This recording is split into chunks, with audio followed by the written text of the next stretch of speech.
bata, tayo ay mag-aral magbasa. Simulan natin sa tunog at patinig. Malaking titik A, maliit na titik A. Tunog A. A. Malaki A. Maliit A. Basahin natin ang mga salitang nagsisimula sa tunog A. A. Araw. A. Apa. A. Aso. Araw. Apa.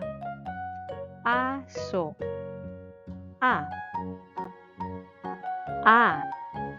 A. Ama. A. Abo. A. Ako. Ama. Abo. Ako. A. Mga bata, kilalanin ang mga larawang nagsisimula sa letrang A na may tunog na A. Tulad ng A. Araw. A. Ale. A. Ate. A. Abogado. A. Asin. A. Abo. A. Apa. A. Alimango. A. Magaling mga bata!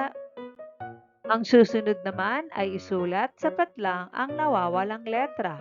Maaari niyong isulat ang iyong sagot sa iyong papel.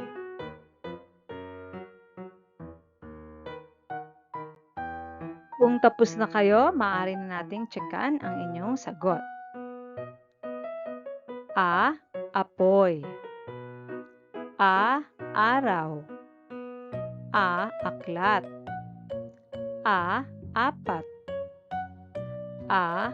Anim. A. Aso. A. Apa. A.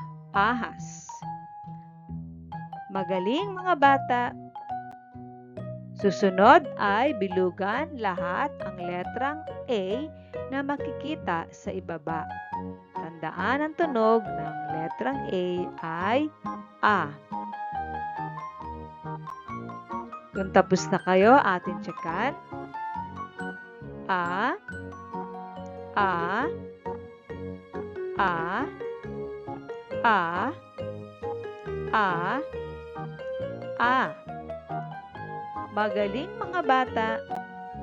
Tandaan ang titik A. Tunog A. A. A.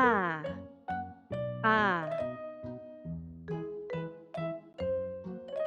Good job! Magaling mga bata!